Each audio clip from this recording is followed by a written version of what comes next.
7.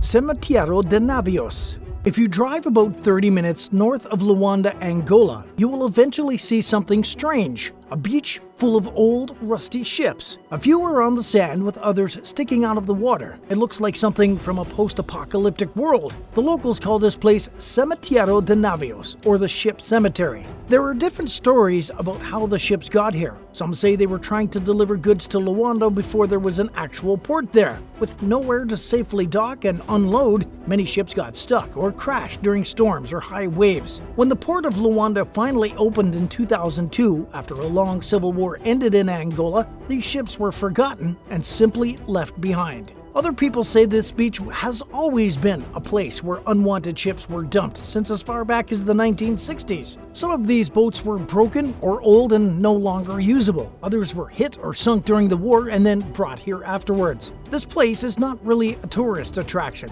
In order to get there, you have to hitch a ride with someone who knows the way. The beach is called Santiago Beach, which is near the town of Santiago. It is an amazing place to see, but you have to watch your step and be careful. It's dangerous because of sharp metal debris from the ships. There are also reports of robberies taking place on the beach, so you should go with a large group and be on high alert.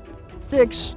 Train graveyard. 2 trains from the 1850s are buried underneath 90 feet of water off the coast of New Jersey. They're part of a deep-sea train graveyard that Paul Hepler discovered in 1985. He was using a magnetometer to map out the ocean floor when he saw 2 massive metal objects. It turns out they were trains. Even though the water is muddy with low visibility, the locomotives have been inspected by several experts. They seem to be Planet Class 222T models. These models were quickly outdated and only made for a short period of time. They were compact, independent locomotives weighing around 15 tons. According to Dan Lieb of the Philadelphia chapter of the Explorers Club, they were built for power but were far too tiny for their time. The other trains being built back then weighed 35 tons in comparison. How the 2 steam engines ended up in the water is still a mystery. No historical evidence of their disappearance exists on record, and there aren't any stories of the engine's initial construction. It's possible that the documents containing this information have been misplaced, destroyed, or maybe even never existed at all. Researchers think that a storm happened 5 miles off the shore of Long Branch, New Jersey.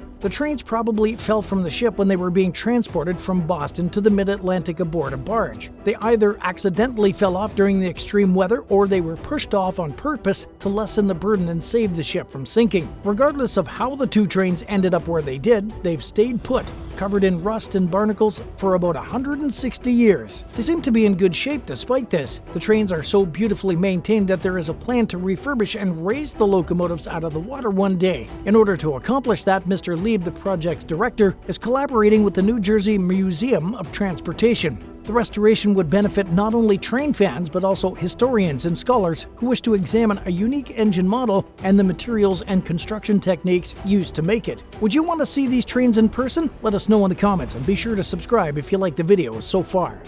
5. Lake Jocassee.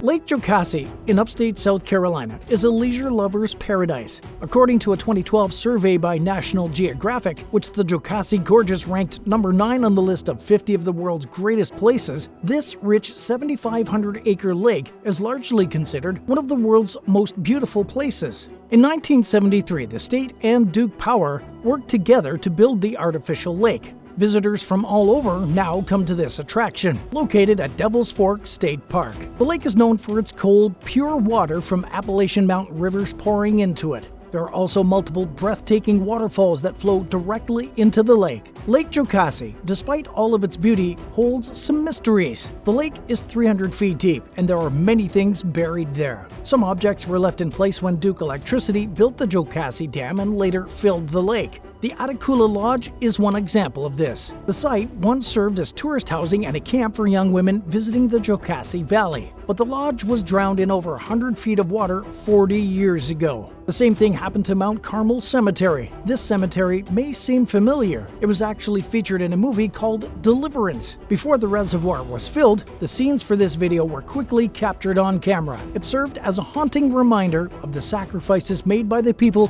who once lived in the valley. The idea of a cemetery being buried beneath the serene and lovely lake waters is more than a bit unsettling. Imagine swimming around blissfully unaware of the dead buried deep beneath the waves.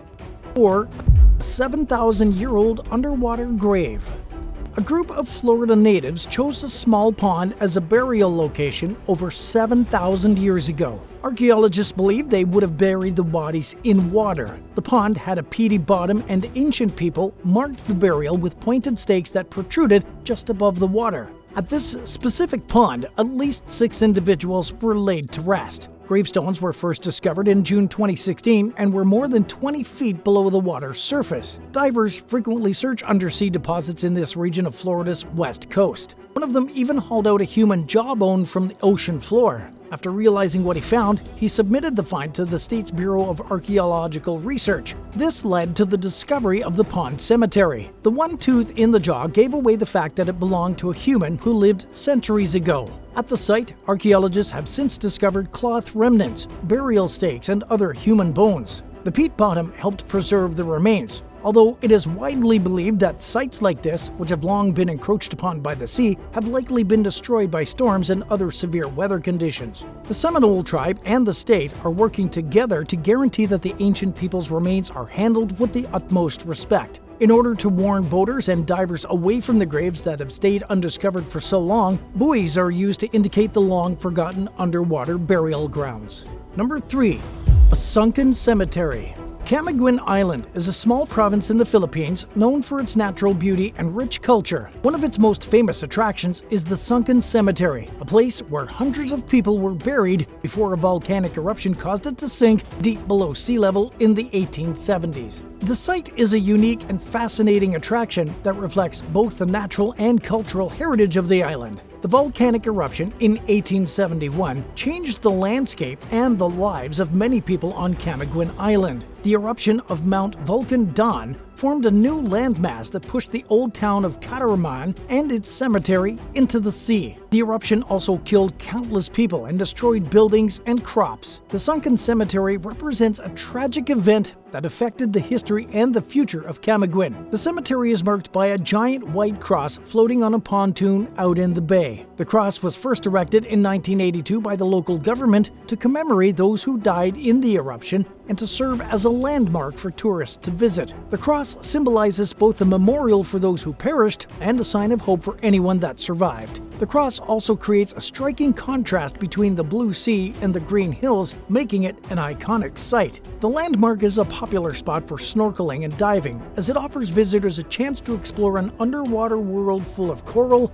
fish, and graves. Tombstones, crosses, statues, and other relics are still intact under the water. Divers can also witness firsthand how nature has reclaimed this place with colorful marine life. The Sunken Cemetery provides an adventurous and educational experience for those who want to learn more about Camiguin Island's rich past. It is one of the most unique and fascinating historical sites in the area, and it showcases how nature can transform human-made structures into something new and beautiful. The gravesite also tells a story of how people can cope with disasters and preserve their culture and memory. The Sunken Cemetery is more than just a tourist attraction, it is also a place to reflect on life, death, and resilience.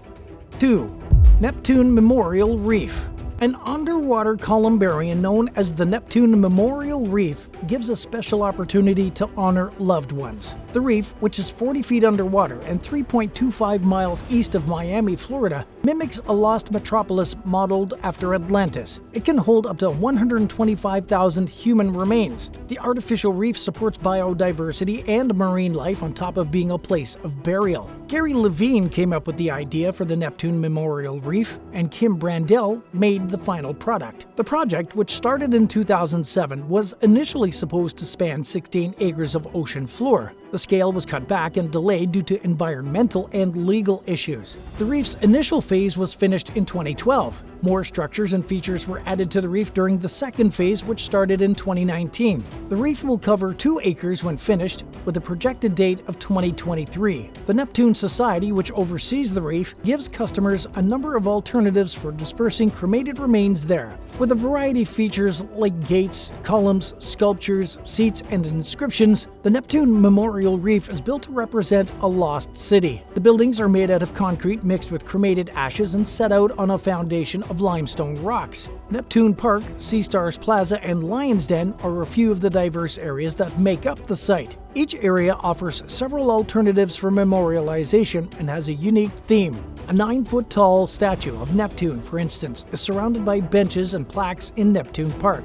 At Sea Stars Plaza, there are star-shaped buildings with space for urns. At Lion's Den, lion sculptures stand watch over the entrance of a sunken boat. The Neptune Memorial Reef not only honors the fallen in a special way, but it also benefits and sustainably improves the ecosystem. The reef, which has received certification from the Green Burial Council, draws in and sustains a variety of fish, coral, and other marine life. In terms of ecological restoration and biodiversity, the reef has proven successful. A research by Nova Southeastern University found that 195 coral colonies and 14 types of reef-building coral have joined the environment since its installment. In addition, a species of sea urchin that was once believed to be extinct in the Caribbean has been discovered alive and well at the reef. Despite being a place for the dead to rest, new life has been revitalized at the Neptune Memorial Reef. 1. Masonic Cemetery. The Masonic Cemetery was built in 1864 by the Grand Lodge of California as a burial place for Masons and their families. It was set up on a hill near the Golden Gate Park and had a picturesque view of the city. The cemetery was home to many prominent figureheads in California history, such as governors, artists, pioneers, and more. Built in 1900, San Francisco passed an ordinance that banned future burials within city limits and ordered all existing cemeteries be taken out. The city wanted to instead use the land for housing, schools, parks, and other public facilities. The Masons resisted this order for decades until they finally gave in. The cemetery was sold in 1931. The relocation process was complicated and highly controversial. Some families moved their loved ones' remains to other cemeteries, and many remains were left behind or lost somewhere during transportation. Some tombstones were used as building materials or simply discarded into landfills or waterways. One of these waterways was Aquatic Park Cove near Fisherman's Wharf. In 2014, a team of divers from the National Park Service discovered hundreds of tombstones in the cove. They realized they were from the Masonic Cemetery and other nearby graveyards that were relocated. Researchers also found out that some of these tombstones were used as breakwaters to protect ships from incoming waves during World War II. The divers documented and photographed the underwater tombstones and made a website called Silent Memories to share their findings with the public. They also contacted some descendants of people whose names were on the graves. The divers hope that their project will raise awareness and appreciation for these silent memorials of San Francisco's rich history. Thanks for watching. Would you ever consider being laid to rest underwater? Let us know in the comments down below. If you enjoyed today's video, be sure to subscribe to the channel. Bye for now.